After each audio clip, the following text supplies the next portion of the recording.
shit. Holy shit. We have to go right fucking now. You touched the ocean, Morty. Richard, now face the wrath of your once and eternal foe, Mr. Nimbus. Is that Mr. Nimbus? What's good, everybody? I'm Modi. This is Modi Makes, and today I'm going to be taking advantage of pop culture to gain more viewers by making a Rick and Morty painting in my style for season 5. I got my Rick and Morty shirt set up there. I got my hat from Alien on. I got my NASA jacket on. So let's get sci-fi up in here. So since season 5 came out kinda not really recently, and as I am a big fan of the show and its crazy design style and world building, I thought it would be perfect to take advantage of the hype to draw in unsuspecting little hungry content drones to the channel. Hello there, new viewers. Thank you so much for coming. I've been working so hard to advertise this video, crawling on all fours all over the world, stapling flyers on a telephone poles, getting planes to drag big banners around, writing words in the clouds, and riding door to door on my tiny bicicleta to tell you the good word of the one true Morty. Today I'm going to be creating a pretty heavily stylized, pop art inspired, surrealist painting of everyone's favorite scamps, Old Blue and White Short Round. The hottest anti-heroes hitting the scene, taking the hearts of 15 to 35-year-olds across the country and possibly around the world, though I'm not sure how well they do overseas. I assume not very well in any country that's big on religion or government censorship. So, bummer, China. Anyways, I may or may not have rambled on long enough about who might resemble everyone's favorite Disney bear. Maybe I should make some art of Winnie the Pooh that can't be shown in China. Like I'm big enough for that to matter at all. Anyways, fuck it. Let's get into it.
Hey, I'm Shirt McSquiggles, owner of the Shirt Emporium off Tuck McGwheel way off the first exit on the train tracks, and I'm here to tell you we're having a fire sale. I got too many shirts that he told me he was a fire hazard and lit on fire. Now we gotta get rid of these shirts. We got partially burnt shirts, completely burned shirts, some shirts that aren't burnt.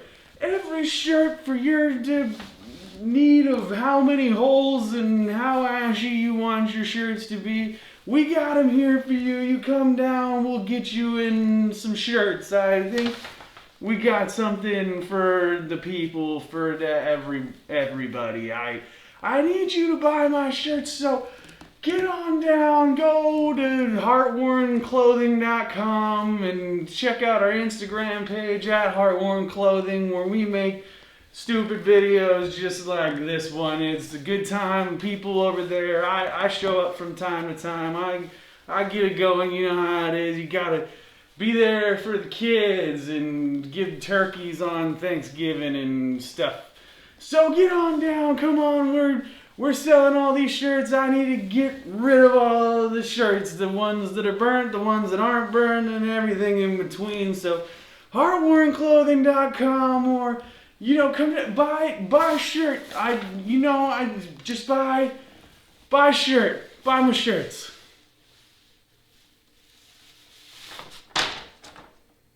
Did you like it? Was it good for you? As good as it was for me? Here, let me do the William Osmond thing, the cameraman John thing, and shake the camera up and down to make it say yes. You like it? Do I have millions of subscribers? Well, I'm sure that's going to be shit audio, since I have a shit mic that's attached to the top of the camera and I just shook it like I need a straitjacket. But did you like it? Do I need to come over there and shake it again to make sure? No? Don't tempt me. Thank you guys so much for watching. You know the drill. If you like what I do here for some ungodly reason, then slap the shit out of that like and subscribe button. Keep your eyes out for my future videos. I try to come out with one every single week, but I'm a real human with real things to do and people to see, so I cannot guarantee. If the glove doesn't fit, then you must acquit. Also, head over to heartwornclothing.com if you want to pick up some fresh shirts. That also helps out a ton and allows me to stay independent. So from me here at Modi Makes, much love, have a great week, and I hope this video was interesting and gave you that little bit of joy the gods prescribe every single day. So I will catch you next time. Peace.